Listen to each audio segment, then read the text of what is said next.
O'rtoqlar, assalomu alaykum. Demak, bugungi YouTube videomiz chorshanba kungi fevral oyidagi, fevral uchun oxiriga 2026-yildagi juda ham katta bo'ladi. Keling, bugungi video nima haqida bo'ladi? Mask aytib beraman. Bugungi video Vitatus Magnus Litvadagi universitetga bag'ishlangan. Vitatus Magnus universiteti davlat universiteti top mintaliga kirgan. Ana endi deyarli 1 soatlik video bo'lib ketadi deb o'ylayapman. Va men sizga mundarijani aytib o'taman. Bugun nimalarni bilib olasiz? Shu 1 soat ichida qanaqa ketma-ketlikda bo'ladi. Xo'p, birinchi siz bilan boshlaymiz. Aynan nimaga Litva? Litvani pluslarini ko'rib chiqamiz. Litva o'zi qanaqa? Chunki ko'p talabalar Latviya bilan Litva bir xil deb o'ylaydi. Bo'ldi, nega Litva? Keyingisi, demak, Litvada katta shaharlari bor: Vilnius, Kaunas, undan keyin Klaipeda. Keyin Shavlay. Va bugun o'sha Vitatus Magnus Kaunasda joylashgan va nimaga Kaunasda o'qish yaxshi? Qanaqa afzalliklari bor? Ikkinchi mundarijamizdagi mavzu. Va keyin nimaga Vitatus Magnus universiteti? Ya'ni qanaqa top faktlari bor Vitatus Magnusda? Keyingisi stipendiyalar. O'zi qanaqa stipendiyalar bor? Litva stipendiyalariga juda ham boy va Vitatus Magnus ham stipendiyalariga boy. Shunisi bo'ladi. Keyingisi albatta yo'nalishlar. Bu birinchi glava deymiz, bo'lim deymiz, birinchi bo'lim. Keyin ikkinchi bo'lim obzor, chunki men o'zim mani Vitatus Magnusga taklif qilishdi va rasmiy shaklda top universitet bilan shartnoma imzoladik. To'g'ridan to'g'ri, demak shu universitet bilan shartnoma bor va chiroyli kutib olishdi, universitetni ko'rsatishdi. O'shanga o'sha obzor bo'ladi. Keyin uchinchi bo'limda intervyular bo'ladi. O'zimni talabam Litvaga 2024-yil kelgan o'zbekistonlik talabam Sardor bilan o'zlari universitetlarini ko'rsatdilar va 2 yil ichida qanaqa plyus, qanaqa minus taraflarini sezdilar, ko'rdilar. Litva haqidagi Kaunas, Vitatus Magnus, xarajatlar, umuman hamma narsa haqida demak Sardor aytib beradilar intervyularda. Va yana bitta talaba intervyu berganlar Toshkent Agrar universitetidan, Toshkentdagi double degree bilan kelganlar. Double degree bilan Toshkentdan Kaunasga kelganlar. Ana o'sha talaba bilan ham, Husanboy bilan ham intervyuni oxirida ko'rasizlar. O'shanga o'tirib oling, bemalol xohlasangiz idish tovog'ingizni yuvib, ishingizni qilib, mashinangizni haydab videoni ko'rsangiz bo'ladi. Chunki men o'zim ko'pgina videolarni idish tovog'imni yuvib yoki nonushta tayyorlab shunaqa qo'yib ko'raman-da. Siz ham nimadir protsess qilayotganda ko'rasiz va videoni o'shani yozib oling. Aynan nima qilib ko'rasiz? Masalan, men uzoq 1 soatlik videolarim, unaqa millionlab followerlarim bo'lmasa, obunachilarimda, lekin shunday mani videolarimni ko'rasizlar-da. Ba'zan sal mavzudan chetlashmoqman tag'in. Ba'zan followerlarim, obunachilar yozasizlar-da. Opa, orqada anaqa backgroundingiz qizuvda, odamlar nimadir qilyapti deysizlar-da. Realni 1 soatlik, masalan, yarim soatlik gapirgan videolarimni shundoq qo'yib ko'rarkansiz-da. Masalan, qo'yib qo'ymaysizda, ovozini eshitib yo'lda yurmas ekansiz-da. Realni o'tirib ko'rarkansiz. O'shanga vasha hurmat qilardim men. Rahmat kattakon o'rtoqlar, haqiqatdan ham videolarimni ko'rayotganingiz uchun. O'sha nima qilib ko'rasiz? Shuni ayting, qizuvda. Men boya aytdim, nima qilib ko'raman. Yo'lda ketayotganda, tramvayda ketayotganda, idish tovoq yoki nonushta tayyorlayotganda qo'yib qo'yaman-da. Masalan, videolarni eshitaman. Yoki yig'ishtirayotganda bo'lishi mumkin. O'shanga yozing. Birinchi bo'limni boshlaymiz. Nimaga Litva? O'zi Litva haqida men o'tgan yili juda ham ko'p gapirgan edim, lekin ozgina Litvaga kirish qiyin bo'lib qolgani uchun, appointment o'sha payt qiyin bo'lib ketgani uchun men to'xtatib qo'ydim. Litvani promot qilishga, reklama qilishga. Tak Litva Latviyadan tepada, ancha uzoqda.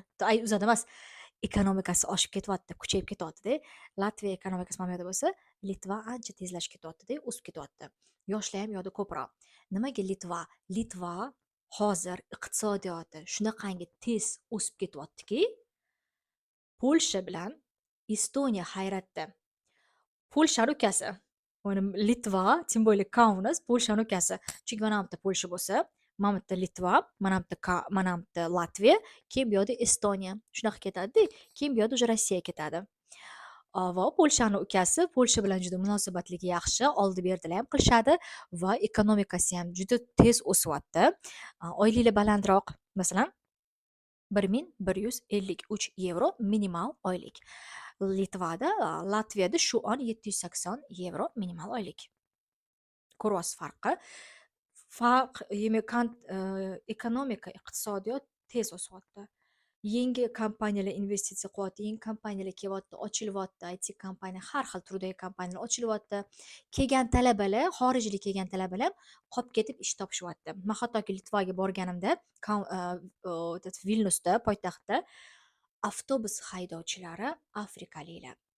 Masalan, Latviyada ko'rmaysiz boshqa millat avtobus haydovchilarini. U yoqda afrikaliklar. Bu degani u yerda avtobus haydash uchun ham litva tilini o'rganish kerak. Demakki, qanaqadir potensial ko'rishyaptiki, litvovskiy tilni o'rganib, o'sha yerda qolib ketishyapti. Aa, iqtisodiyoti yaxshi bo'lgani uchun. Devomli Polshani ukasi. Polshadan hech qolishmaydi. O'shanga, demak, birinchi nimaga degan savolga, iqtisodiyoti tez o'syapti. To'g'risini aytganda, Latviyadan ancha oldinda. Yoshlar ham u yoqda ko'p. Kelgan ko'p imkoniyatli stipendiyalar. Ha, ikkinchisi, Litvada deyarli hamma universitetda o'zini qanaqadir stipendiyalari bor. Tabiiyki, ularni olish oson emas, lekin fakt bor ular.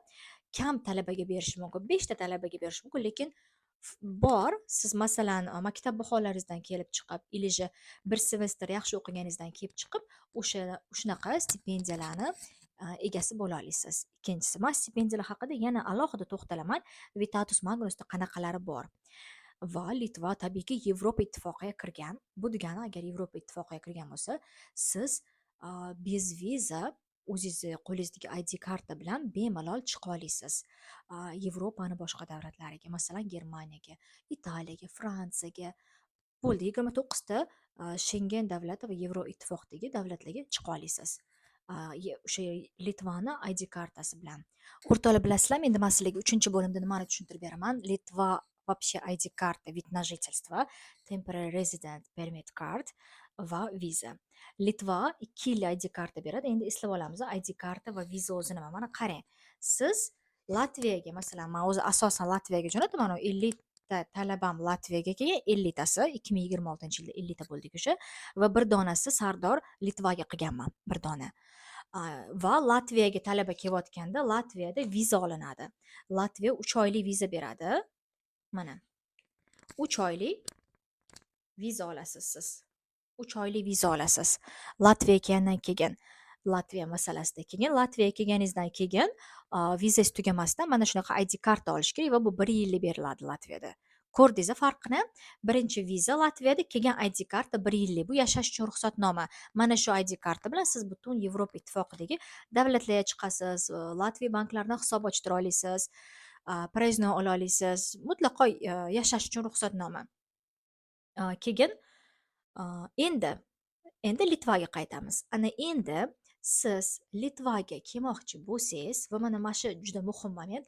Agar siz Litvaga kelmoqchi bo'lsangiz, viza berish to'xtatildi. Litvada viza bermaydi endi. Bunga vaqt, pul rasxod qilmaysiz. Endi mana shunaqa ID kartani O'zbekistondan turgan holatingizda mana shu ID kartaga hujjat topshiriladi. Va bu Litvada 2 yilga beriladi. Latviya 1 yilga beradi. Biz har yili shuni almashtiramiz. Shuni almashtirish uchun biz pul to'laymiz. Latviyada men masalan shunga to'layman 160 yevro, ko'rib chiqishlik uchun to'layman. Dokumentim qabul qilish uchun. Yana buni mangimda распечатка qilib chiqarib berishlik uchun 45 yevro to'layman. Yana страховка 1 yillik qilish kerak, yana 35 yevro to'layman. Ko'ryapsiz, уже 300 yevroga borib qoladi rasxodda. Lekin Litva masalasida shu ID karta uchun rasxodlarni bittada qilasiz, 2 yilga qilib yuborasiz sirazi. Bu 2 marta rasxodingiz kamaydi degani-da. Viza ham tekinga berilmaydi. Vizaga ham 125 yevro to'lanadi Latviyaga. 125 yevro viza uchun to'lanadi masalan. Alohida sug'urta qilinadi. 14 kun kutasiz, stress bo'lasiz.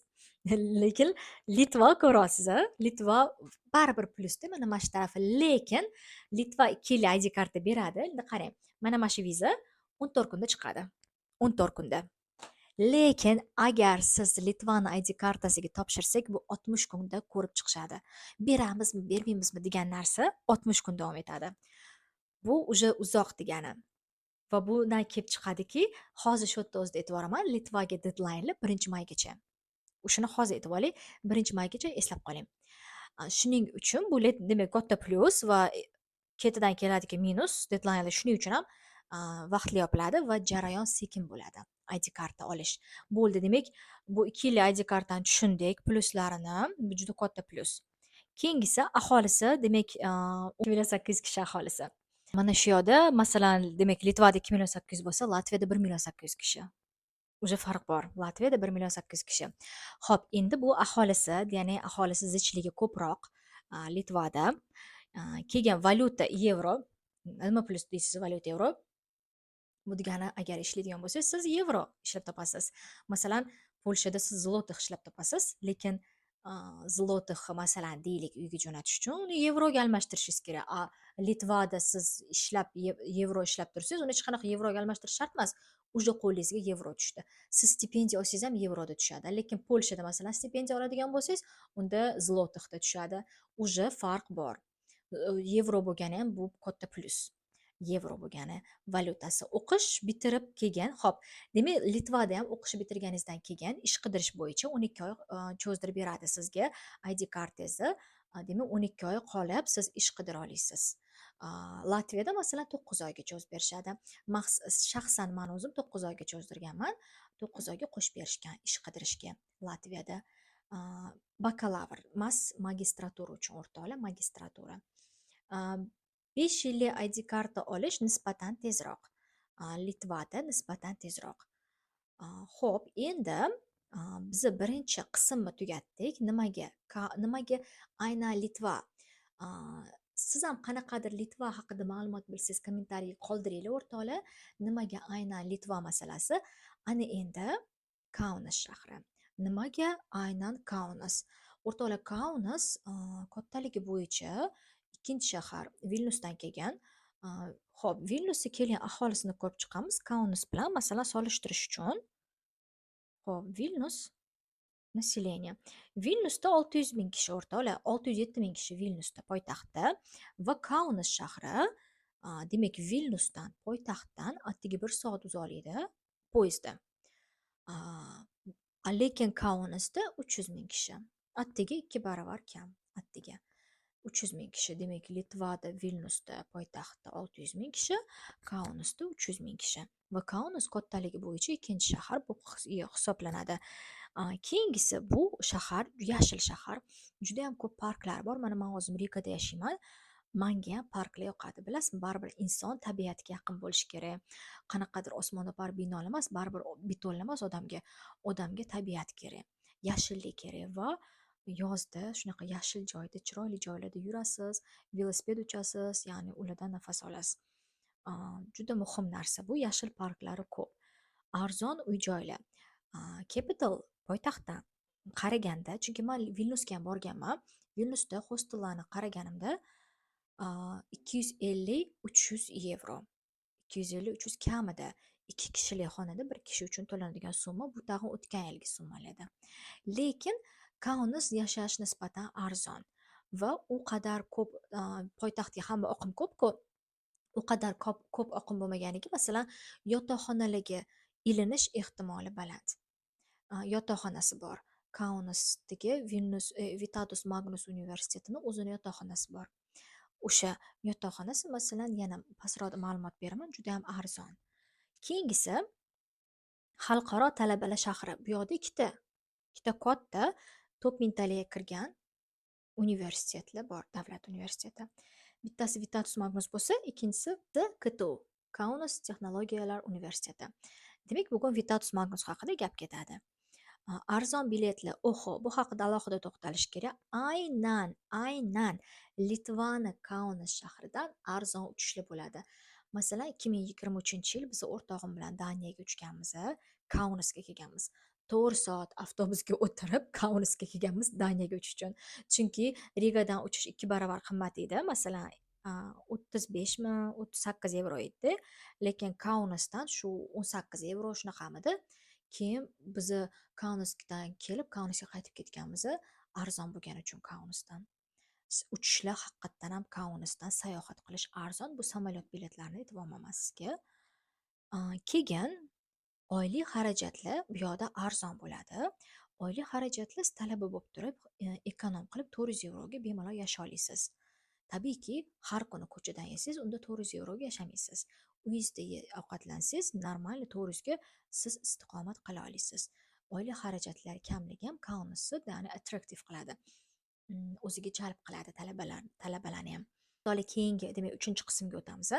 Nimaga? Aynan VMU. Demak, VMU qisqa qilib aytamiz. Vitatus Magnus universiteti. Nimaga shu universitet? O'rtoqlar, juda ko'p marta aytdim, man top mintaliga kiradi bu universitetdan. Top mintaliga kiradi, davlat universiteti va QS World ranking bo'yicha 730dan 740 o'rinlarda turadi. Xo'p, minbar uzr 741dan 750 o'rinlarga turar ekan. Xo'p, demak, ikkinchi Litvadagi yirik universitetlardan. Ikkinchi bu katta universitetlardan. Keyingisi davlat universiteti. Xo'p, 19 ta bakalavr yo'nalishi bor ingliz tilida. Общий o'zi aytganda 57 tami yo'nalishi bor. Lekin 19 ta bakalavr uchun bor, 23 ta magistratura uchun bor. Keyingisi bakalavr uchun top mintalik ichida arzoni deya olaman. Masalan, 3400 € minimal kontrakt bakalavr uchun 3400. Lekin magistratura Litvada qimmat. Men o'zim magistraturaga ketib borardim o'qishga, lekin men uchun to'g'risi ozgina cho'ntagimga og'irlik qiladi, 5000 €. Magistratura shunaqa qimmatli qiladi. Shunaqa. Xo'p, lekin Latviyada magistratura, masalan, xususiy universitetlarda 3800 €, 3600, 3800 €. Bu anaqasi, bu affordable, lekin 5000 bilmadim. 5000 ga keladigan talabalar ham bor. Yo'q emas. Keyingisi eng katta sport markazi bor Litvada Vitatus Magnus universitetiga tegishli. Litva bo'yicha eng katta sport markazi. Uni ham obzorini qilganman. U yerda basketbolni, voleybol, o'zini tennisni korti, keyin anaqalari bor. Futbol komandalari bor.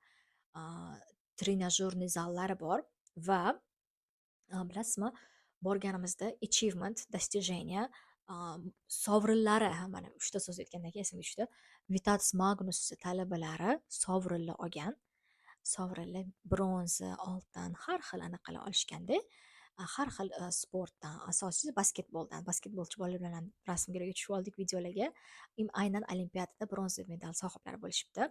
Vitatus Magnus talabalari sportda oldinda ketadi.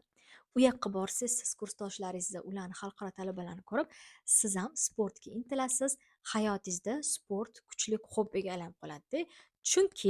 Chunki Vitatus Magnus talabalari uchun sport markazi tep-tekin. Bu katta plusda, tekin katta sport markazi. O'rtoqlar, demak, ustimda almashib qoldi qizil narsaga, ko'rdingiz-a? Yangi kiyim zakaz qilgandim, o'shani kiyib oldim. Ochadi baribir bu rang. O'rtoqlar, demak, birinchi stipendiya turi bu Latviyada ham tabiiyki bor. Butun Yevropa davlatlarida bor. Bu Erasmus stipendiyasi. Erasmus Exchange talabalar almashinuvi loyihasi bo'yicha stipendiya. Juda ko'p marta bu stipendiya haqida tushuntirganman.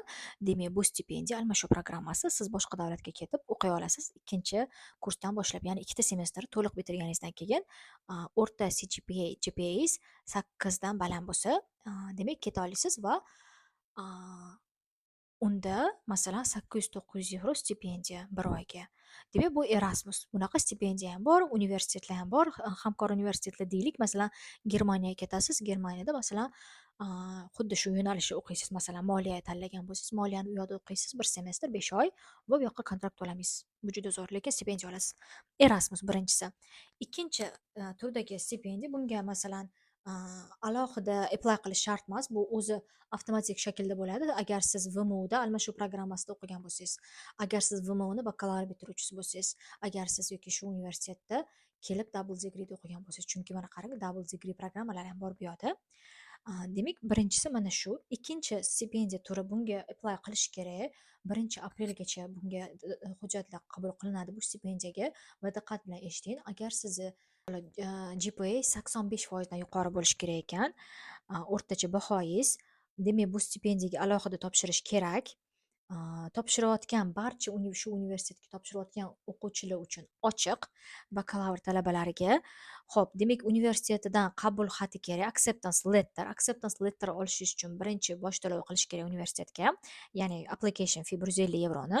Qabul xati oldik va motivation letter yozish kerak, nega shu universitetga kerak, va arizalar 15-martdan 15-aprelgacha qabul qilinadi.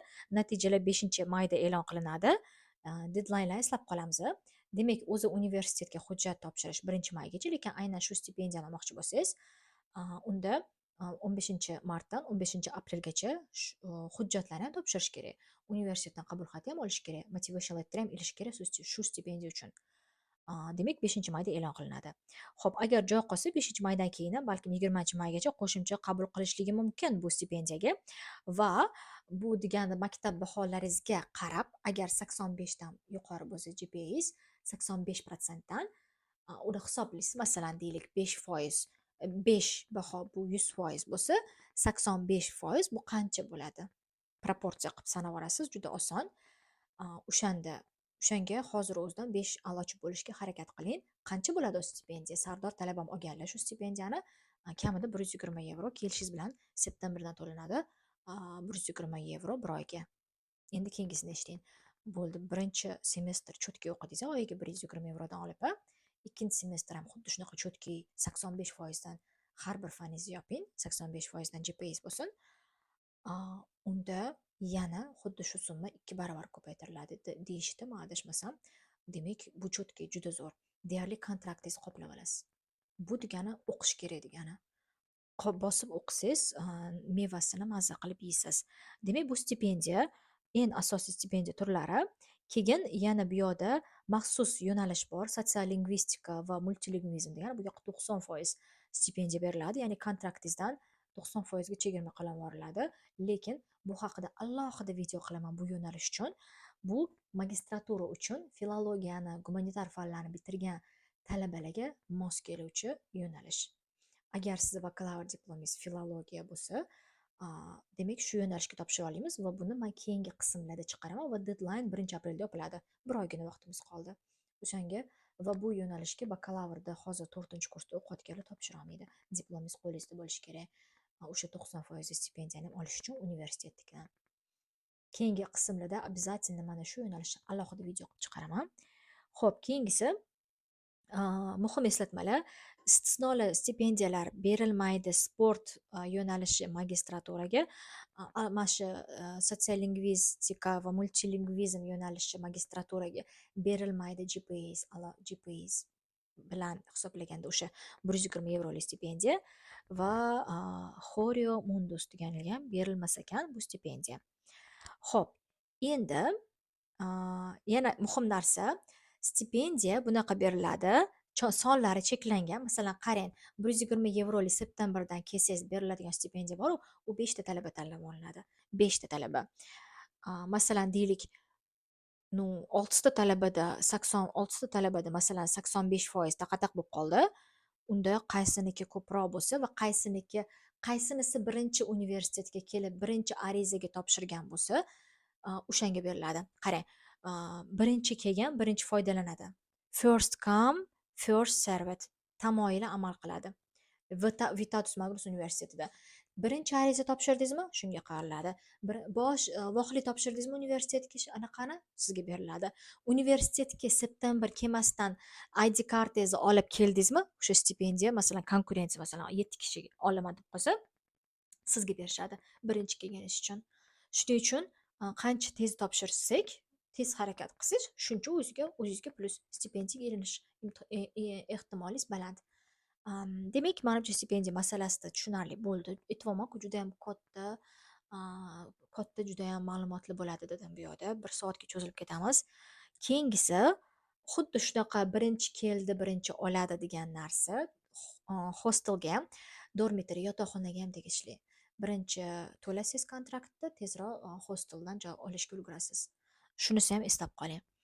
Keyingi endi stipendiya masalasi yopildi. Endi hali ham bizda 3-qismmi bu? Bizda 3-qism davom etyapti haligacha.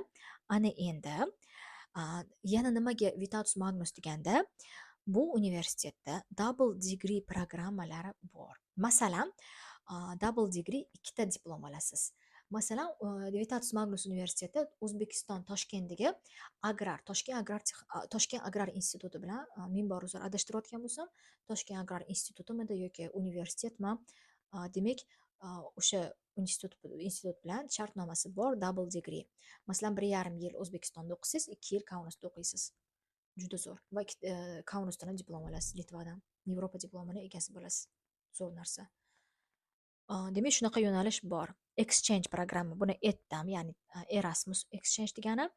Xo'p, endi bu Vitatus Magnusda judayam ko'plab xalqaro talabalar Afrika o'lkalaridan, Marokkodan, undan tashqari Ozarbayjon, Qozog'iston, Turkiyadan, keyin Makedoniyadan bo'lishi mumkin, Serbiyadan, Vyetnam, Malayziya, Koreya hattoki kelib o'qishi mumkin. Da. Judayam 80 dan ortiq davlatda 2500 dan ortiq talaba o'qiydi. Xorijiy xalqaro talabalar haqida mavzu ketyapti. Xo'p, endi keyingisi o'rtoqlar, bu degani tabiiyki juda ham qiziqarli bo'ladi. O'zi o'zi masalan siz O'zbekistonda kelganingizda nimaga o'zi chet elga o'qishga kelasiz? Unda talaba kelayotganda Amerikaga kelyapman, Stenfordda o'qiyman, mana shunaqa fikrlar bo'ladi-yu, такой yerlarda o'tirib darslar qilaman, mana shunaqa уже mana bunaqa tasavvur ketadi-yu. O'sha sizda bo'ladi, o'sha sizda qisman bo'ladi. Litvada, chunki Litvada har xil davlatlardan talabalar va bu juda ham chiroyli va qiziqarli. Keyingisi o'zini yotoqxona dormitoriysi bor va kamida 120 yevro atrofida. Demak, Vitatus Magnus universitetini bitta emas, bir nechta yotoqxonalari bor, shahar bo'ylab tarqatilgan. O'sha Kaunasda. O'shanaqa masalan 120 yevro kamida. 2 kishilik xonalar bor, 1 kishilik xonalar bor. Dush tualeti xonani ichidagilari bo'lishi kerak va koridordaligilari bor. Va yana eslab qolasiz, birinchi kelgan birinchi oladi. Birinchi kelgan birinchi ilm oladi.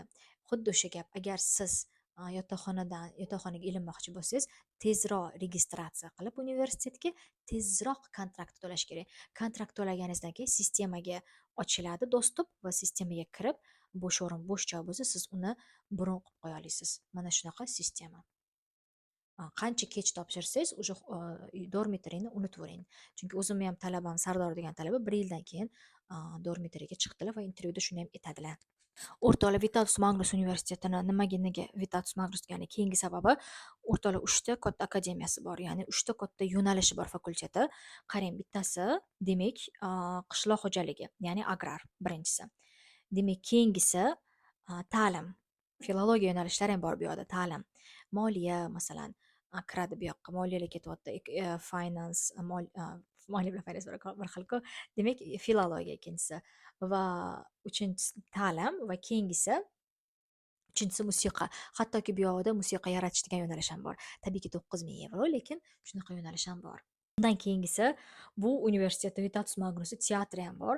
Siz qanaqa san'atga qiziqsangiz, tabiiyki teatrga qiziqsangiz, qo'shimcha qanaqadir kurs qilib, hobbi qilib teatrga ham qatnasha olasiz va teatrga ham tomoshaga bora olasiz. O'zini psixologiya klinikasi bor. Demak, sizga qanaqadir unaqa kerak bo'lsa, support deyiladi-yu, поддержка. Shunaqa kerak bo'lsa, siz murojaat qila olasiz o'sha klinikaga, psixologiya. Undan tashqari san'at galereyasi ham bor va sport markazini men aytdim va yana botanical garden, botanika bog'i ham bor, chiroyli. Vau-da, universitet Vitatus Magnus botanika bog'i bo'lsa-da, universitetda zo'r narsa. Demak, kutubxonasi ham bor universitetda. Sardor o'zlari kirib sevimli kutubxonalarni ko'rsatdilar. Video oxirgi bo'limida ko'rib olasizlar intervyuni. Demak, bu keyingisi plusi, demak kutubxonasi borligi. Xo'p, o'rtoqlar, endi keling, biz nima yo'nalishlar bor ko'rib chiqamiz. Aytyapman-ku, birinchi bo'limni o'zi shunaqa katta bo'ladi. Endi qarang, nima yo'nalishlar bor. O'zimni flyerimni oldim va yana eslatib o'taman aytgancha. Eslatib o'taman. Men Toshkentga boryapman mart oyida. Aynan shu Vitatus Magnus universitetiga, Latviyani top mentaliylariga yoki Latviyani xususiy universitetlariga yoki Litvani ham xususiy universitetlari bor. Nafaqat Vitatus Magnusga jo'nataman, xususiyga ham jo'nataman. Masalan, Vilnusda poytaxtda o'qiyman desangiz, 3800 yevro o'rtacha kontrakt narxlari poytaxtda. O'sha yoqqa demak topshira olamiz. Demak, mana bakalavr va magistratura uchun yo'nalishlar bor. PhD uchun ham bor, lekin PhD uchun bu yerda hozir yo'q. PhD ham bor. Masalan. Xo'p, keyin. Demak, O'zbekistonga boraman. O'zbekistonda Toshkentda bo'laman 2026-yil mart oyida. O'rtacha 10-martdan 23-martgacha men reja qilyapman talabalarim bilan ko'rishishim. Aynan men bilan ishlamoqchi bo'lgan talabalarimga ko'rishib, vaqt ajrataman konsultatsiyaga, universitet birga tanlashimiz uchun. Keling, bakalavrga nima yo'nalishlar bor, men sizga aytib o'taman. Qaysidirlarini ham ingliz tilida tarjima qilolmasam o'zbek tiliga ingliz tilidan, unda ingliz tilida aytib o'taman. Kamida kontrakt narxi 3400 yevro. 19 ta yo'nalish, hozir tezgina aytib o'taman. Ingliz tili filologiyasi 4400. 2026-yil narxlari. Languages and culture, ya'ni til va madaniyat. Italiya ta'limi, Germaniya nemis tili, ya'ni kommunikatsiya. Ya'ni kesib yubordim ba'zi so'zlarni tarjima qilolmaganim uchun. Political studies, ya'ni siyosatshunoslik, international politics and development studies. Xalqaro siyosat va development studies, development развитие. Qilibdi development studies, political studies, world politics and economic, yana siyosatshunoslik, dunyo siyosati va iqtisodiyoti, biznes administratsiya, ekonomika, moliya, biologiya va genetika, biotexnologiya, environmental science and protection, bu ham 4400. IT bor, mana IT, multimedia bor va texnologiyalar, musiqa yaratish 9600 yevro, sotsiologiya va antropologiya 3400 yevro, san'at yo'nalishi bor, logistika va kommersiya, mana shu qiziqtiradi ko'pchilikni, 3400 yevro. Orqamda qog'oz tushib ketdi. Mana accounting bor, uchет и finansi, bu ingliz va rus tilida ham o'tilar ekan. Sustainable bio-business management, barqaror bio-business managementda. Barqaror engineering va sport studies, bu bakalavr uchun yo'nalishlar, sport ta'limi ham bor, u 6000 yevro. Demak 3400 kamida. Magistratura uchun men qoldiraman spiska, ro'yxat pastda, yoki shunchaki Telegram kanalimga link qoldiraman, u yoqda to'liq yozilgan bo'ladi. Men anaqasini ro'yxatini qoldirishga harakat qilaman описаниеda magistratura uchun yo'nalishlarni. Magistratura uchun eslatib o'taman, kontrakt narxi kamida 5000 yevro yiliga. Kontraktlar. Xo'p, demak yo'nalishlarni bilib oldik. Ana endi yana deadline eslatib o'taman, chunki muhim narsa. Deadline 1-maygacha bakalavr uchun. Agar siz magistraturaga topshirish qaroringizni bersangiz, unda deadline 1-aprel uchun. Xo'p, keyin qabul jarayonini kelinmasga aytib o'taman. Qabul jarayoni uzoq bo'ladi. O'rtoqlar, demak Vitatus Magnus, nafaqat Vitatus Magnus, umuman Litvadagi hamma universitetlarda deyarli bir xil qabul jarayoni va u juda ham uzoq davom etadi va 4 oy kamida umuman o'qishga Litvaga ko'chib borgunizcha kamida 4 oy ketadi. Shuning uchun ham mayda yopiladi. Qarang, shuning uchun ham mayda yopiladi. 4 oy deyarli oldin may full o'tyapti, iyun, iyul, avgust. 4 oy oldin, 4 oy kamida ketadi. Va Vitatus Magnusda ta'lim 24-avgustdan boshlanadi. Hattoki 1-sentyabr emas, 24-avgustdan darslar qo'yilib yuboriladi. Shuning uchun ulgurishingiz kerak kelishga. Va 1-maygacha bakalavr qabuli, 1-aprelgacha magistratura qabuli. Mana endi keling jarayonni tushuntirib beraman sizga. Admission processi nima bo'ladi? Birinchi hujjat siz bilan yig'amiz. Tabiiyki загранпаспорт, attestatis kerak bo'ladi, til sertifikat 5,5 IELTS. Duolingo ham o'tadi hozirda. Duolingo, TOEFL en mashhur sertifikatlar shart. Til sertifikat shart. Til sertifikatsiz kirib bo'lmaydi. Demak, speakingiz 5,5 bo'lib, speakingiz past bo'lsa, yiqilasiz o'rtoqlar. Shuning uchun speaking ko'taramiz. 5,5 bo'ldi, kirib ketdi deganimiz, intervyu ham bo'ladi va exam ham bo'ladi. Intervyuda ham siz kerakli darajada javob berishingiz kerak. Tabiiyki, men sizga o'rgataman, to'lov qilganingizdan keyin konsalting to'lovimi, nima savollar bo'ladi, qanaqa javob berish kerak, lekin siz o'zingizni muloqot darajada tilni bilmasangiz, o'sha kuchli 5,5 bo'lmasa, intervyudan yiqilsangiz, o'sha universitet sizni qabul qilmaydi. Keyingi admission kriteriylari juda ham talabchan, jostki bu universitetda.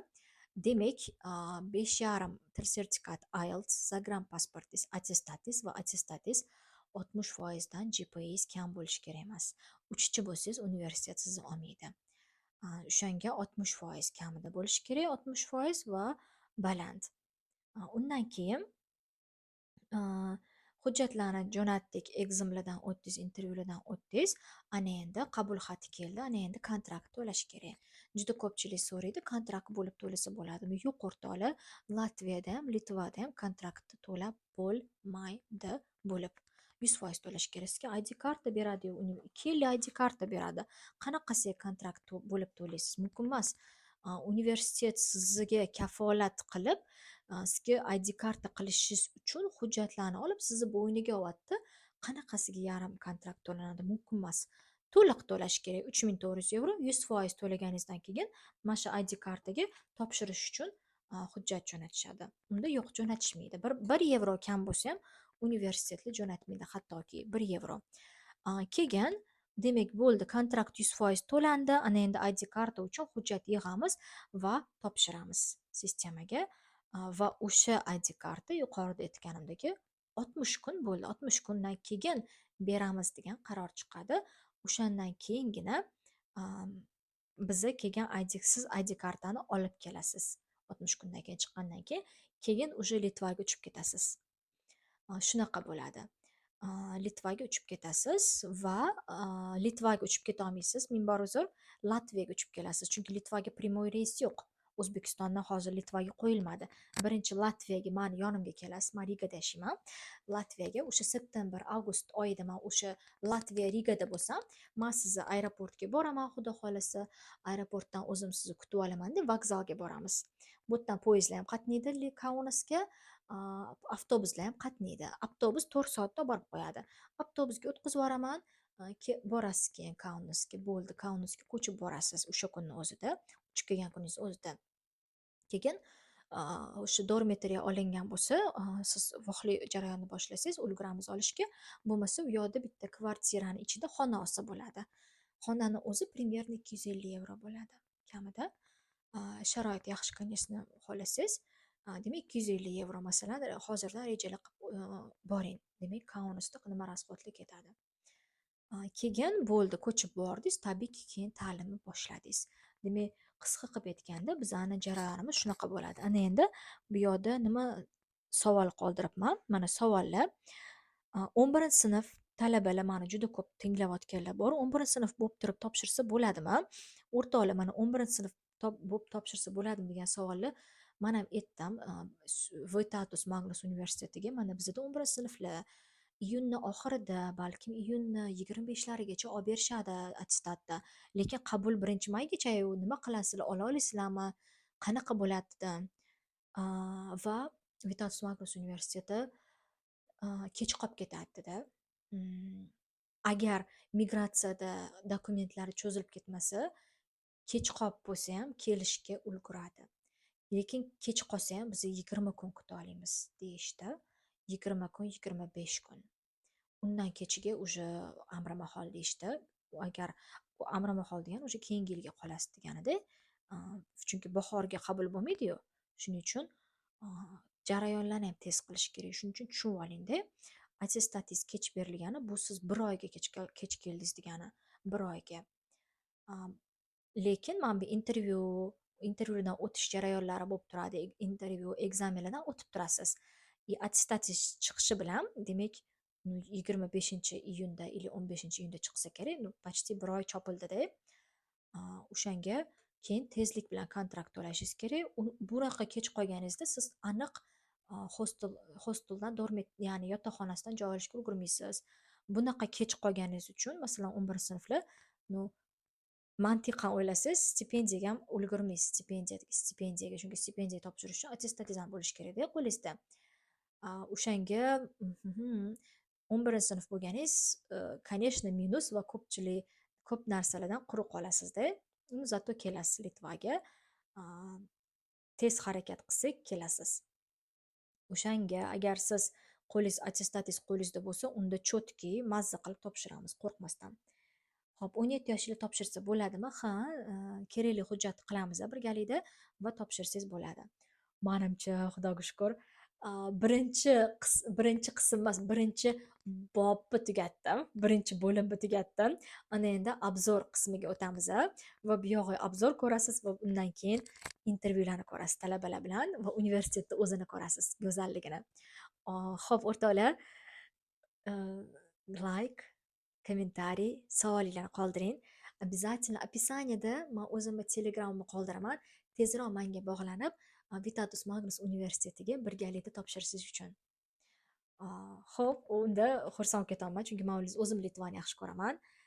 Sardor talabam bor-ku, Hilol opa, rahmat, doim rahmat deyiladi, doim xursandladi, chunki Sardor juda Sardorga menga yozganlar, aprelda yozganlar-da, Sardor talabam. Kelolib Latviyaga topshiramiz deb yozganlar-da. O'sha payt keyin Litvaga men borib, ko'rib o'rganib yurardim-da. Litvaga ham universitetlar bilan ham jo'natib o'rganib yurardim. Sardor deganman, Latviya emas, Litvaga qilsak-chi deganman. Aprel oyida edi. Hali keyin deadline'ga vaqtli bor edi. Deadline yopilmagan edi. Nega opa deganlar-da. Sardor Litvada imkoniyati zo'r, menga ishoning, Litvaga qilamiz deganman-da. Bo'pti opa, siz nima desangiz o'sha deganlar, men sizga ishonaman deganlar. Voy o'rtoqlar, boshladik. Litvaga kelganlardi 2024-yillarda. Bir haftadan keyin Hilol opa xursand ovozda yotyaptilar. Menga pul tushdi deyaptilar, stipendiya tushdi, men ishimni topib ketdim deyaptilar. Birinchi qismini ko'ring. Sirazi bir oydan keyin yonlariga borganman. Bir oymi, bir haftadan keyin borganman ular intervyu olishga. Haligacha xursandlar, haligacha. Keyin shunaqa Sardor bilan intervyuni ko'rasiz. O'rtoqlar, podpiska, obuna bo'lasiz. Bir soatdan beri gapiraman shekil, ovozlarim qurib ketdi. Ikkita qismni, ikkita bo'limni ko'ramiz. O'rtoqlar, assalomu alaykum. Bugun 18-fevral Litva davlati Kaunas shahridaman. Sizlar uchun Vitatus Magnus Topnikaliga kirgan universitet obzorini qilishga keldim. Qorda 29da qor yog'ayotibdi, Kaunasni ko'ray deb qolgan joyimdan 1 kilometrdan sal oshiq ekan. Shunga keldim, peshkom kelyapman. Baland past Vilniusdagi juda ham emas, bu ham xuddi shunaqa baland pastli yo'llar ham bor Kaunasda. Shiringina shahar. 4 etajli binolar bor. 4 etajli binolar bormi? Deyarli hamma binolar 4 qavatli-da. Universitetga yaqinlashib qoldim, 300 metrcha qoldi. Kaunas shahri dizaynlar, arxitekturasi ham juda ham qiziqarli, chiroyli. Shiringina shahar. Adashmasam, Vilniusdan kelgan poytaxtdagi 3-katta shahar. Maskani bu ma'lumotni aniqlashtiraman. Bilasizmi, mikrofonim esdan chiqibdi. Endi bu videoda obzor bo'ladigani mikrofonsiz bo'ladi. Mana marhamat, asosiy binosi chiroyliligini qarang. Vitatus Magnus universiteti. VMU. Ketdik. O'rtoqlar, qarang, Vitatus Magnus universitetining bu 4-qavati juda ham chiroyli. Bu yerda darslar ham bo'ladi ba'zan va bu yerda administratsiya o'tiradigan qavat ekan. Yozda bu yerda terrasa ochilar ekan o'tirishga. Juda ham atmosferasi go'zal universitet. O'rtoqlar, assalomu alaykum. Demak, Vitatus Magnus Topnikaliga kirgan universitetga bugun keldik. Hamkorlik shartnomalarini yanada kuchaytirish uchun universitet chaqirdi bizani. Universitetda obzorni ko'rish uchun. Unda bugun sizlar bilan birgalikda ko'ramiz. Ketdi endi tepaga. O'rtoqlar, Vitatus Magnus universiteti Kaunas shahrida Litvada joylashgan, kattalik bo'yicha poytaxtdan keyin 3-o'rinda turadi. Mana ko'ryapsizlar, hozir biz kelganmiz, ya'ni men kelganman O'zbekistondan rasmiy shartnomani yanada mustahkamlash uchun keldim. Bundan tashqari yana ko'ryapsiz, arab o'lkalarida, Afrikadan, Turkiyadan, boshqa davlatlardan hamkorlik kelishgan. O'shani bugun bizga universitetni ko'rsatishga kelishdi. Birga bo'lasizlar, chegirmalarni barchasini universitetda demak qanaqa yo'nalishlar bor, hammasini sizlarga aytib beraman. Different rules and according to the Western model, but Lithuanian universities as such was established in 1922, and it was then when the Kaunas was the capital, and they needed to have a strong 50 position in the European ranking. So for such small country and small university, it's a big achievement. Also highly ranked in the World QS rankings.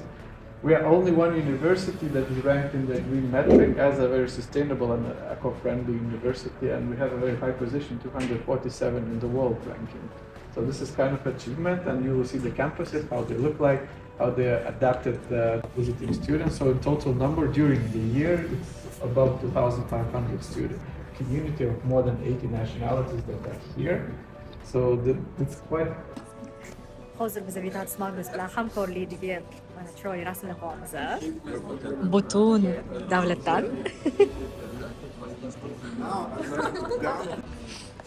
O'rtoqlar, hamkorlarni hozir juda ham zo'r joyga olib kelishdi. Ya'ni Vitatus Magnus universitetining boshqa fakultetiga, oq fakultet deb bo'ladi va butun bino ham Vitatus Magnusga tegishli. Qarang chiroyliligini. Oq qor va bu universitetda fakulteti hozir ichini ko'rsatishadi.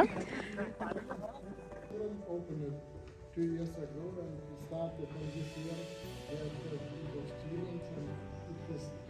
us, it is very significant to improve the program and new sustainable energy and so on. O'rtoqlar, bilasizlarmi, hozir qayerga kelyapmiz? Vitatus Magnus universitetini sport markaziga kelyapmiz. Umuman Litvada eng katta sport markazlaridan ekan. Именно shu Litvani Kaunas shahridagi Vitatus Magnus sport markazi. Ko'ramiz, qanaqa ekan sport markaz. Prezident Valdo Adamkov sport centri deyilgan. Mana bizani olib ketishyapti. Sport markazi boshlanishi juda ham zo'r, ya'ni kattakon, ham juda ham chiroyli dizaynlar qilishgan ekan. Bu tushunishim bo'yicha уже ya'ni nima desa bo'ladi? Bildinglar o'rtoqlar.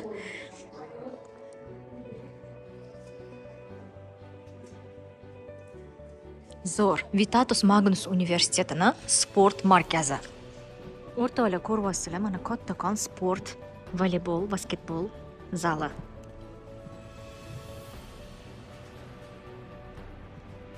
Sport kompleks talabalar uchun, Vitatus Magnus talabalari uchun bepul mutlaqo.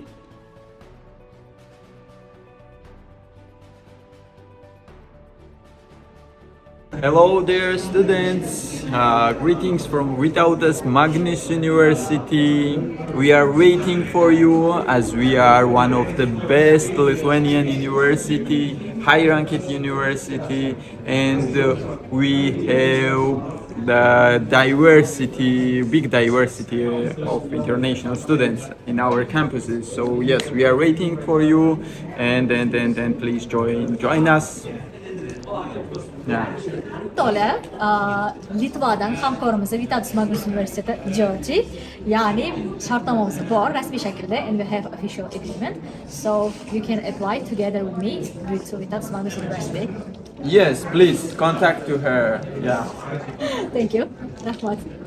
O'rtoqlar, qarang, Litvani Kaunasi ertak qora chiroylilikda yoqishdi, qarang. Mana bu ozodlik ko'chasi ekan, yoki mustaqillikmi? Lekin baribir nima ko'cha bo'lganda ham shu Old Town, ya'ni markazdagi ko'cha, Kaunas shahri juda ham shiringina shahar, juda ham zo'r shahar. Bu yoqni o'zida ikkita katta universitet bor, top mintaliga kirgan. Litva Kaunas shahri. Mana Kaunas shahri markazi shunaqa chiroyli.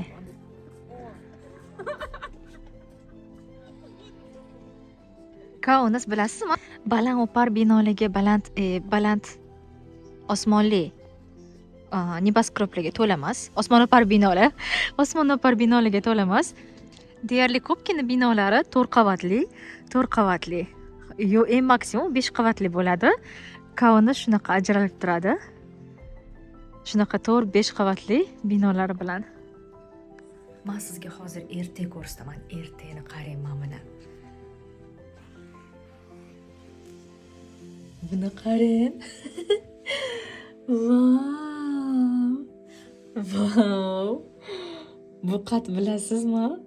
Bu Boltiq bo'yi davlati, Litva, Kaunas shahri. Qish shunchaki ertak. Wow.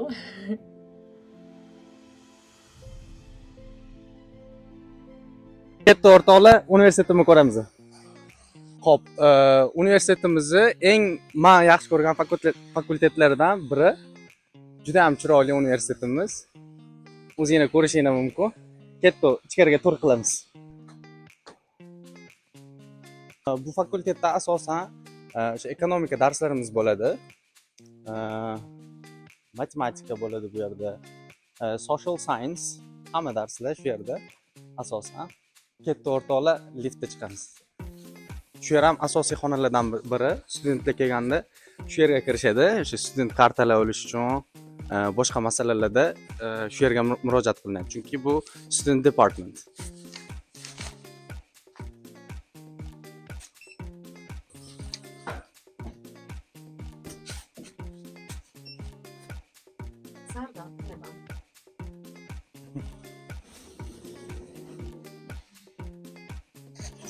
Xonalari. O'zinglar ko'rishinglar mumkin, ichkarida koreyskiy dars bo'lyapti. Studentlar juda kam ekan bugun, bilmadim nimaga. To'g'ri ichkariga.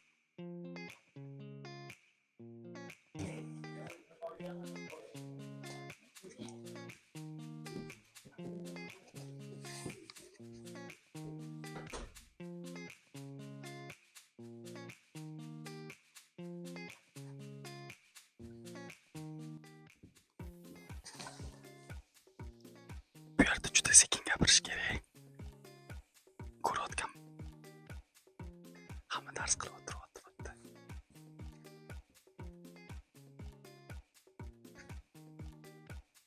Ko'pincha men mana shu yerda o'tirib dars qilaman.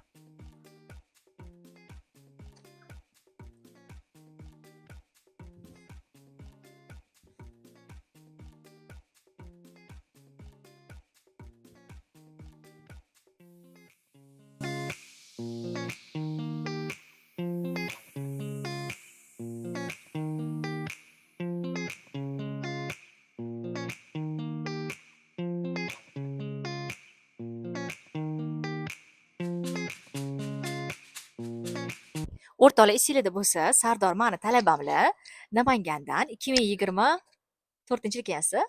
Bo'ldi, eslatib oling, qachon kelgan. Ha. Sentyabr intake'ga kelingan. Nimaga? O'sha sentyabr 2024-yil kelganman. Kuzgi semestrga. Vitatus Magnus universitetiga. Nima yo'nalishga? Ekonomika, moliya yo'nalish. Aha, zo'r. Iqtisod, moliya. Sardor, mana Vitatus Magnusga keldingizda, boshida mana 2 yil oldin siz bilan intervyu qildim va mana hozirgacha o'zgarishlar, imенно Kaunas haqida yana fikrlaringiz, universitet, Vitatus Magnusdagi fikrlaringizni aytib bering. Okay. O'zgarish o'zimdagi bo'lgan o'zgarishga keladigan bo'lsa, o'sha haqida gapiradigan bo'lsam, men juda ham o'zgardim deb o'ylayman, chunki o'sha o'tish davrida keldimda, teenagerlikdan adultga o'tish davrida keldim. Inson ko'p narsani tushunishi, chuqurroq tushunishni boshlar ekanda shu davrda. Men juda ham xursandman o'shani shu universitetda, shu davlatda his qilganimdan.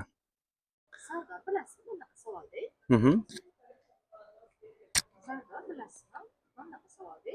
Men ko'pchilik talabaligi Kaunasda mana zo'r Vitatus Magnus universiteti borsam, voy opa, men poytaxtda ko'proq imkoniyatlar bor deb o'yladim. Bari poytaxtda, Kaunas kichkina shahar deyshadi. Kaunas o'zi kattalik bo'yicha ikkinchi shahar. Deb shu gapga nima deysiz, shu mulohazaga? Men to'g'risi u gapga qo'shilmayman, sababi bitta davlatda u tem bolее odam kamroq bo'lsa, imkoniyatlar ko'proq bo'ladimi? Menda shunaqa tushuncha to'g'risi. Chunki masalan Vilniusda haqiqatan masalan studentlar juda ko'p, lekin o'shanga yarasha raqobat ham kuchli-da. Bu yerda masalan birorta ishga kiraman desangiz ham bemalol yutib chiqa olasizda. Shu o'zingizga uverin bo'lib narsa qilsangiz bemalol yutasiz va ishga joylasha olasiz. To'g'ri, fikringizga qo'shilaman. Hattoki Vilniusdan 1 soatgina atigi uzoqlikda. 1 soat trainda borsangiz ham 1 soat, mashinada borsangiz ham 40 minut. Aholisi necha kishi edi sizdami? Aholisi Kaunasda 400 mingda. Zo'r, 400 ming. Chunki men Biz o'zimizni Namanganning o'zida 2 millionmi shunaqa, juda ham zich. Biz bu yerda menimcha Namangan bilan teng bo'lsa kerak kattaligi, lekin odamlarning zichligida unaqa ancha farq. Zo'r. Sardor, mana top mentaliga kirgan universitetda Litvada o'qiysiz. Litva o'zi hozir вообще ekonomikasi boost bo'layotgan. Ham Estoniya, ham Polsha lol qolyapti. Va siz shunaqa davlatda top mentalida o'qiysiz. Yoqyaptimi Vitatus Magnusda o'qish? Menga juda ham yoqyapti bu universitetda o'qish, sababi experienced o'qituvchilar, tajribali o'qituvchilar juda ham ularga access yaxshi. Masalan, faqat dars berib bo'ldi shu bilan to'xtamaydi. Masalan, emailga yozib, yo'qmasa appointment qilib, ular bilan o'sha discuss qilsangiz bo'ladi qaysidir mavzu bo'yicha. Nimadir tushunmasangiz, har doim kirish bor ularga. O'zini uzoq tutmaydi sizdan, yaqin. Shu taraflari bor. Universitetda juda ham ko'p imkoniyatlar bor. To'liq qilib gapiradigan bo'lsam, programmalar bor, zo'r programmalar, Erasmus Plus'lar Ha. bor, work and travel programmalari bor. Aha. Agar Amerikaga Ha. qiziqib yozda chiqib kelaman desangiz. Yana boshqa for transform degan programmalari bor, u Ha. exchange Ha. bo'ladi. Zo'r. O'sha 1 oyga, 15 kunga qanaqadir programmalar bo'yicha boshqa davlatlarga borib, sayohat ham qilib kelasiz, ham o'qib olasiz. Bunaqa imkoniyatlarni ko'rgandan keyin to'g'risi O'zbekistondagi o'qishga umuman solishtirmayman-da. To'g'ri. Mana bu yerda masalan ham international hisoblanadi, xalqaro. Qaysi davlatlardan kursdoshlaringiz bor? Hop, Ispaniya, Italiya, ko'p Yevropa davlatlaridan for sure, chunki Ha. Yevropada joylashgani uchun. Keyin bu davlat ham masalan oldingi o'sha haligi eski Yevropadagi davlatlar, masalan Fransiya, Ispaniyalarga nisbatan baribir sal uzoqroq bo'lgani uchun ham ko'plab studentlar kelyapti.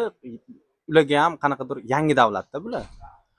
O'shaning uchun o'sha Ispaniya, Italiya, Fransiyadan ham keladi bolalar, Belgiyadan bor kursdoshlarim, Ukrainadan ko'p, chunki bu holatni bilasizlar. Qozog'istondan o'rtoqlarim bor. Qozoqlar ham juda ko'p. O'zbeklar kam lekin. Sardor kelganingizda siz opa pul tushdi menga degan edingiz. Boshida kelganingizda sentyabr kelgansiz. Sentyabrdan sizga pul tushgan universitet tarafidan. Bir o'shani eslab olaylik. Rosa pul kerak bo'lib turgan payt tushganda rosa. O'shanda qancha 110 yevro tushganda pul. Men hayron bo'lganman. Qaydan nimaga bu universitet adashib tashladimi bu pulimni deb hayron bo'lib, keyin student departmentga kirib so'raganman. Nimaga menda bunaqa holat bo'lyapti? Chunki birinchi kursman, birinchi semestr endi kelganman. O'sha keyingi oydan sentyabrda o'qish boshlagan bo'lsam, oktyabrda o'sha 10-chislariga menga pul tushdi. Keyin universitet student departmentga kirib so'rasam, aytishdiki, maktabda olgan baholarimni average narsasi, average score 8.25 bo'lgani uchun menga scholarship ajratishgan. Bu scholarship har oyga 110 yevrodan bo'lgan bitta semestr uchun. Agar o'sha masalan bu keyingi semestrdan shu universitetdagi baholaringiz o'sha 8.25 bo'lsa average, o'sha oladigan stipendiyangizni davomiy olasiz. 2 barobar deyapsiz. 2 barobar deyapmidi? Ha, chunki 2 barobar. Men ham universitetdan so'radim. Hattoki degan bo'lsangiz ham, men yana confirmation uchun kecha so'radim universitetdan. Ha, 2 barobar ko'tariladi. 110 bo'lsa, demak sizga keyingi safar 11+11 220 berishardi oylik. U degani siz to'layotgan kontraktingiz o'zingizga qaytib keladi-da. Sizga bo'lib berishar ekanda. Bo'lib berishadi, bo'lib napas olib berishadi. Siz napas olib olasiz va bu yerda masalan siz o'shanda juda ham omadli bo'lgansiz va ballaringiz chotki bo'lgan. 5 ta talaba tanlab olinar ekan. Gruppangizdan kelganlardan va maktab baholari kimniki 8.25 ta bo'lsa, 5 ta eng kuchlisini berib, o'sha 5 taga berishibdi. O'sha 5 taga kirgansiz. Maktab baholaringiz bilan. Zo'r Sardor, mana Kaunisga kelganingizda boshida 250 ga xona olardingiz, xonani o'zini. Shunaqa? 250 edi. Yo'q, 250 midi? Esimda yo'q. 300 mi shunaqa edi? 290 plus yo'q, 230 plus 60 edi. 290 yevro. 290 yevro. Mana endi hozir qayerda turibsiz? Hozir men endi yotoqxona desam juda haligi bizda boshqacha tushuncha. Ha, dormitoryda. Dormitoryda turaman. Juda sharoitlari yaxshi. Universitetdan reputationiga juda haligi plus beradigan yotoqxonasi bor. Men u yerga 135 yevro to'layman. 2 kishilik xonada turganim uchun. 1 kishilik xonalar ham bor. Unga 150 to'lanadi. Chotki. Lekin bitta muammosi bor. Muammosi vaqtida bo'lish kerak u yerda. Erta kunda o'sha qarab turib, sayt juda tez yopilib qoladi-da. Shunaqa payt ochilganda tas olinsa vaqtida yaxshi. Sardor kelayotganlarida biz joylamaganmiz Sardor, chunki bu yerda kelayotganda birinchi keldi, birinchi oldi degan qonun ishlaydi. First take ma shunaqa. Va biz shunchaki Sardor kechroq kelganlar, kechroq degani ham 26-avgustda bo'ldi, uxlagan. Dormitoriyda joyi yo'q Sardorga. Shuning uchun o'ylamaylik, sirazi kelishimdan dormga joylashaman deb Sardor ham 1 yildan keyin chiqqansiz. Keyin opa kelish ham muhim emas-da. admitted bo'lgandan keyin universitetga Ha. kirgandan keyin Ha. onlayn olsa bo'ladi-da, student portal bor. Ha. Student portal orqali olinadi uni. Ha. U degani masalan student portalga qachon access bo'ladi? Qachonki kontraktingiz to'laganingizdan keyin To'g'ri. уже sizga access bo'ladi. Zo'r. Menda bitta xato bo'lgan. Ha. Men muntazam qarab turmaganman o'shani. Ha. Keyin yutqizganman. Voy. Boshqalar olib ketgan, menda qolib ketgan. Ha, ha, Men ha. ololmaganman. Bo'ldi, tushundim. Bo'ldi. Mana shu men uchun ham ma'lumot bo'ldi. Chunki men tushunardimki, hali u ham o'tash chiqmagandim. Kelgandan keyin уже kirib Yo'q, joylasha yo'q. oladi debdi. Bo'ldi, tushundik. Bu juda muhim ma'lumot bo'ldi. Rahmat. Yeb ichishlaringizga qancha rasxod qilasiz? Yeb ichishga men o'zimdan kelib chiqib gapiradigan bo'lsam, ko'proq rasxod qilaman, sababi uyda ovqatlanmayman-da. Menda uyda ovqatlanib narsa qilish to'g'risi neudobniy. Vaqt yo'q. ha. Undan men chiqib ishlab 1 soat topadigan pulimga o'sha ko'chada ovqatlanganim yaxshi. Uyda Zo'r. masalan ovqat qil, uni bosh og'riqlari bor. Idishingni yuv, qil bu xil. Undan chiqib ozgina ishlayman, shu pul bo'ladi, shundan chiqib restoranda ovqatlana olaman. Deyman. Lekin agar sizga masalan bunaqa ko'p rasxod qilmaysiz, arzonroq bo'ladi, chunki xonadoshim bor, haftasiga 35 euro sarflaydi haftasiga. Zo'r o'sha yeb ichadi-da, o'zi uyda ovqat qilib, ovqatlanib narsa qiladi. U degani o'sha 140 euro ishlatadi bir oyga. Ha, ha, ha. Zo'r.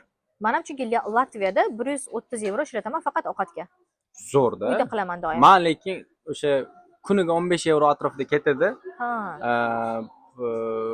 O'sha ko'chada ovqatlanib yurganim uchun. Zo'r. O'shanda 450 ga qarab ketib qoladi-da meni rasxod. Endi Gidish. mana kuniga 15 euro dedingiz, endi pul ketdi. Endi Shardor o'sha paytda ham ishga kiruvdingiz, endi ishni almashtirgansiz. Ozgina nima ish qilayotganingiz haqida ozgina uchini chiqarasizmi? Mayli, aytaveramiz, muammo emas. Boshda kelganimda men pizzada ishlardim. Ha. Pizzada delivery qilardim, dostavka. Ha. Ishim zo'r edi, yoqardi o'zimga. Chunki tajribam bor edi. Polshada qilganman-da bu ishni. Ha. Oilalari ham yaxshi edi. O'sha o'qishdan chiqib, xullas part-time job edi. Men o'qishimga hech qanaqa ziyon qilmasdi. Xalaqit bermasdi. Lekin menga bitta narsasi yoqmadi. 1100 oyligim bo'lardi xolosda. O'shanisi yoqmadi. Keyin chunki rasxodlar bularga minus qilib tashlasangiz, unaqa ko'p pul qolmasdi. To'g'ri. Keyin men taksiga o'tdim. Taksiga dokumentlarni qildim, bu qilib bir amallab kirib oldim va yaxshi pul topyapman. Talablari. Taksida talablari bor. Ayniqsa mana shu 2026 dan juda strogiy qilib qo'ydi. Sababi indiyalar ko'plar chiqib ketib qoldi. Bular sal natsistroq bo'lgani uchun bilmadim, qanaqadir talablarni qo'ydi, til qo'ydi A1 darajada hech bo'lmaganda mana shu yildan. Undan tashqari driver license hech bo'lmaganda 2 yillik tajriba bo'lish kerak, plus Yevropaniki bo'lish kerak. O'zbekistonniki o'tmaydi. O'zbekistonniki faqat 6 oyga o'tadi. O'shanda ham boshqa masalan dostavka qilishingiz mumkin, lekin taksi qila olmaysiz o'shanda ham. Xo'p, shu talablari bor. Ya'ni A2, A1 daraja bu Litva tili. Litva tili. Bo'ldi, zo'r, tushundim. Boshqa dokumentlari bor, endi ularni evlasa bo'ladi, qilsa bo'ladi. Zo'r. Menimcha aniq 100% qoplayapsiz rasxodlaringizni. Tabiiyki, xursandsiz hammasidan. Endi sekingina O'zbekistondan kelayotgan talabalarga Vitatus Magnus taklif qilarmidingiz va nima maslahatlar bergan bo'lardingiz kelayotganlarga? Shu bilan tugatamiz. Men taklif qilaman, обязательно. Men to'g'risi o'zimdagi holatimni boshqalarga ham ravo ko'raman-da. O'zbekistondagi holatim yaxshi yashardim, hammasi zo'r edi, lekin ichimda qanaqadir nimadir bor edi-da, o'shani men bu yoqqa kelib chiqarib yura oladim. Ha. Shunga men o'ylayman, o'sha O'zbekistondagi o'sha mana shu videoni ko'rib turganlarda ham xuddi shu muammo borki, o'shani ko'rishyapti. Kelishsin, evlab ketishadi bemalol. Zo'r. Ishlab, o'qib, karyera qilsa bo'ladi. Juda imkoniyatlar ko'p bu yerda, opportunities. Mana endi men so'ramoqchi edim. O'zi agar sir bo'lmasa, qanaqa rejalar qo'ydingiz? Mana kelajak 3 yil, 4 yilga rejalar masalan, agar bo'lishingiz. 3 yil, 4 yillik emas, 5 yillik rejani aytadigan bo'lsam, o'zimning soham bo'yicha men moliya o'qiyman-da.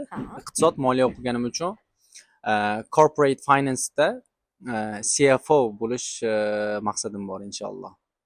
Zo'r. CFO нормальный уровеньdagi inson bo'ladi.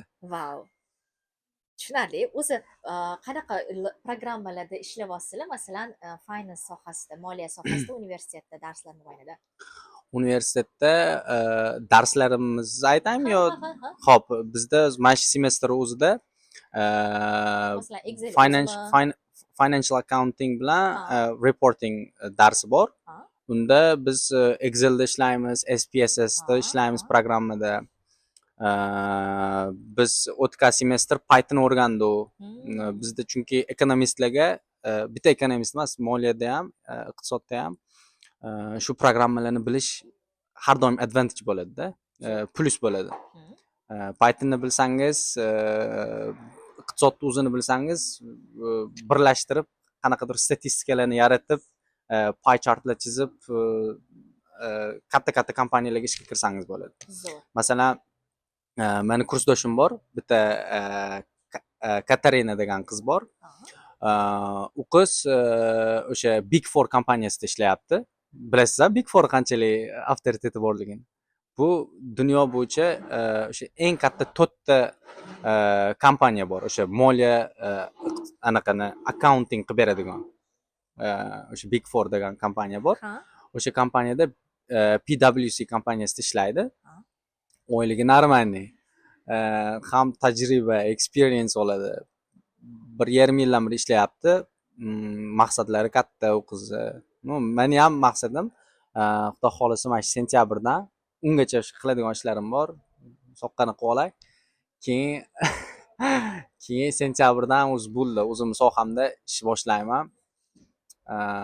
Va o'sha maqsadga qarab intilamiz inshaalloh. Zo'r.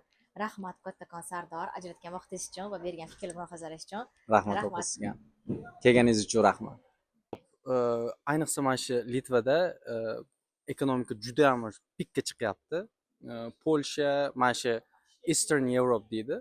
Polsha, Latviya, Litva, Estoniya davlatlarida ekonomika yaxshi bo'lyapti. Sababi bularni o'zini aholisi, shu yoshlari boshqa davlatlarga chiqib ketadi. Gollandiya, Norvegiya, Denmark o'sha davlatlarga chiqib ketganning hisobiga bu yerda ish juda ko'p. Masalan, 1,5 minutda jam topsa bo'ladigan holatda. Iqtisodda yaxshi. O'zbekistonga to'g'risi surishtirib Ish bo'lmaydi. ko'p degani, ya'ni hammani o'zini kasbi bo'yicha sohalarda. Mana aynan kasbiy soha, finance, masalan deylik, kasb professiyangiz bo'lsa, hunaringiz bo'lsa, tabiiyki siz doim ishingizni topib ketasiz. Shunaqa 100% to'g'ri. Husanboy, assalomu alaykum. Qachon kelgansiz Latviyaga? Nima loyiha bilan? Assalomu alaykum. Meni ismim Husanboy. Yoshim 20 da, Andijondanman. O'zbekistonda Toshkent davlat agrar universitetida 2 yil qo'shma ta'lim dasturi bo'yicha o'qidim. Hozirda 3-kursdan shu Litvaning VMU 3-kurs talabasiman. Husanboy, Litva Kaunas shahriga qachon keldingiz? 2025-yil 13-noyabrda keldim. Vitatus Magnus universitetiga kelganingizda agrar qishloq xo'jaligi yo'nalishiga o'sha Vitatus Magnus bilan universitetingizdagi O'zbekistondagi Toshkent agrar universiteti bilan laboratoriyalar, umuman sharoitlar bilan farqi bor ekanmi? Nimada farqini sezdingiz kelishingiz bilan? Farqi yuqori darajada ta'lim sifati va talabalar uchun universitetda har xil sharoitlar, shundan tashqari har xil sport to'garaklari mavjud. O'zingizni qiziqishingizga qarab vaqtini belgilasangiz ham mumkin. Aytgancha o'sha sport to'garalari tekin ekan, talabalarga shunaqami? Ha, tekin. O'zingiz vaqtingizga qarab, qaysi kuni vaqtingiz bo'sh bo'lsa, borib vaqt belgilashingiz mumkin. Qaysi sport turiga qatnashasiz? Chunki men u yerda ko'rdim, basketbol zal, voleybol zallarini ko'rdim. Shunda men hozirgi paytda futbolga registratsiya qildim. Endi keyingi haftalardan xudo xolisa boshlayman. Zo'r. Trenajyor zallarini ham ko'rdim. Juda ham ta'minlangan ekan, yangi оборудование bilan. U ham tekin, ha? Hammasi talabalar uchun yaratilgan shart-sharoitlar. Hammasi tekin. Ko'pchilik qishloq xo'jaligi sohasini faqat dala ishi deb o'ylaydi. Siz o'qiyotgan yo'nalishda zamonaviy texnologiyalar va IT qanchalik muhim o'rin tutadi va qaysi yo'nalishdasiz? Men hozirda logistika va savdo yo'nalishi bo'yicha o'qiyapman. Bu yo'nalish hozirda kundan kunga rivojlanib bormoqda.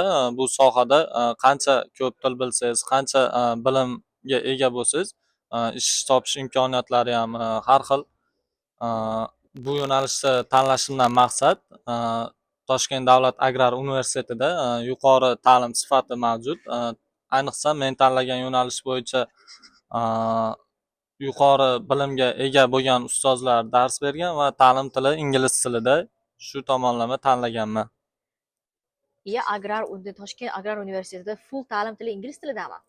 Bizniki qo'shma ta'lim dasturi bo'lganligi uchun bizda faqat darslar ingliz tilida bo'ladi. Ha, Hamma double fanlar. degree. Yes, Keyin double degree. bu yoqqa Litvaga kelayotganda ham Kaunasga sizga til sertifikati talab qilinmagan. Xuddi shunday. Chunki- Boshida ha. kirayotganimizda o'zini ichki imtihonlar bo'lgan, sertifikatlar bo'lgan, shu orqali o'qishga qabul qilinganmiz.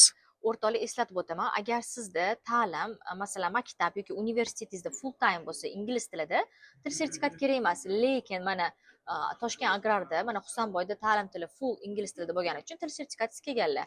Agar sizda unaqa bo'lmasa, demak unda kerak til sertifikat. Xo'p, tushunarli. Kaunasga kelganingizdan keyin mana birinchi kelganingizda birinchi haftali, ikkinchi haftali va hozirgacha taassurotlaringiz shahar Talabalar uchun juda qulay va xavfsiz, chunki narx-navolar ham qimmat emas, hamma narsa mavjud. Kaunas deganimda hamma imkoniyatlar poytaxtda bo'ladi. Kaunas kichkina shahar, yo'q qishloq deb o'ylashadi. Shu haqida nima deysiz? Kichkina shaharda, ya'ni kichkina ham emas-da. Kaunas kattaligi bo'yicha ikkinchi shahar Litvani. Shunday, kichkina bo'lishiga qaramasdan, lekin barcha sharoitlar hammasi mavjud. Qanaqa sharoitlar masalan? Nima sharoit? Masalan, o'zbek restoranlari mavjud, masalan, halol go'sht mahsulotlari sotiladigan do'kon, shunaqalar mavjud. Targoviy sentrlar, markazlar, savdo markazlari, hamma narsa, restoran, kafe, ish, hamma narsa bor. Tabiiyki, bunaqa Vilnius kabi xalqaro kompaniya Shunday, hamma narsa bor. va bu yoqda yotoqxonalar ham arzonroq, accommodationlar, masalan, Shunday. Vilniusga qaraganda. Endi qayerda turibsiz? Shularni ham bir ayting. Men shu VMU yotoqxonasida turibman. U oyiga Qancha? men single roomda yashab где-то oylik 120-130 yevro atrofida chiqadi. Zo'r. Dush, tualet, общий. Общий. Ha, u ham hamma koridorda ishlatmasa kerak. Yo'q. Ikkita odam ishlatsa kerak. Shunda Bu ikkita. вообще zo'r. 120 yevroga. Chunki men sizlarga eslatib o'raman, Latviyada Riga shahrida masalan 225 yevro 2 kishilik xona bir oylik va depozit ham bor. Siz bu yoqda 120 yevroga bir kishi xonangizda mazza qilib yashagansiz. Va bu Kaunas. Lekin siz Vilniusga tortib olasiz, Vilniusga borgingiz kelsa, unda 2 barobar to'laysiz va dormitoriyda deyarli joyi yo'q, orzu ham qilmangda. Haqiqatan shunaqa. Masalan, Vilniusda xonani o'zini olaman desangiz, kvartiralarda 300 yevroga plan qilasiz. Zo'r. Oylik qanaqa rasxodlar ketyapti yeb-ichishga masalan? Oylik menda общий 400 plus minus atrofida ketadi. Bu men uchun yaxshi, chunki hamma narsa o'zimga kerakli bo'lgan narsani sotib olaman. Zo'r. Mana shu Kaunas shahriga, Litvaga, Vitatus Magnus 4000 talarga kirgan universitetga exchange dastur bilan kelganingizga xursandmisiz? Juda ham xursandman. O'zbekistonda qolib, biletlarga rasxod qilmaganingiz yaxshimidi? Yo'q, juda ham xursandman, chunki bu yerga kelisham hamma ham kelib o'qirmaydi birinchidan, chunki Yevropaga chiqsangiz ancha ko'p xalqaro studentlar bilan do'stlashasiz va yana har xil sharoitlar, imkoniyatlar mavjud. Qaysi davlatdan studentlar sizni kursdoshlaringiz agrarda? Agrarda shu o'zimizni O'zbekistonda bo'lgani uchun shu faqat o'zbek studentlarida. Exchange'ga kelgan faqat o'zbekistonliklarmi? Agrarda shunaqa. Lekin kishi guruhda, bu sir bo'la qolsin, buni aytmay qo'yaylik. Guruh sonidagi odamlarmi? Bo'ldi, sir chunki bo'ladi. kamroqda u Bo'ldi. keyin anaqa O'rtoqlar bo'lmas. kamligini men sababini aytaman. Husanboy hayron bo'lmang. Agrar yangi fakultet, yangi Shunda yo'nalish va endi tanilib boryapti agrar. Endi tanilyapti va bu kam bo'lishi 100 ta emasligi, 50 ta emasligi u ayb emas. Ha, Chunki shunday. yaqinda tug'ilgan, kecha Shunda tug'ildi. yangi. Bu yo'nalish, ammo biznes, finance boshqa yo'nalishlar yillarcha bor. Shunda Yillarcha u 100 yildan ortiq va birinchi universitet ekan Vitatus Magnus aynan Litvadagi. shunda Keyin уже Vilnuskiy universitet KTUlar paydo bo'lish boshlagan. Xo'p, endi savol, kontrakt haqida siz agrar masalan va Vitatus Magnusga necha pul bo'ldi masalan? Kelganingizga ham to'lashingiz kerak-ku. O'qish uchun. Toshkent davlat agrar universitetida 12 millionga yaqin kontrakt mavjud. Bir yilga? Bir yil Ha. uchun. Bu yerda 2100 yevro. Uni ham boshida kelishimdan oldin 50% to'ladim. Hozirda yana qolganini ham to'lashim mumkin. Demak 2100 yevro bir yilgami, bir semestrgami? Bir yilga.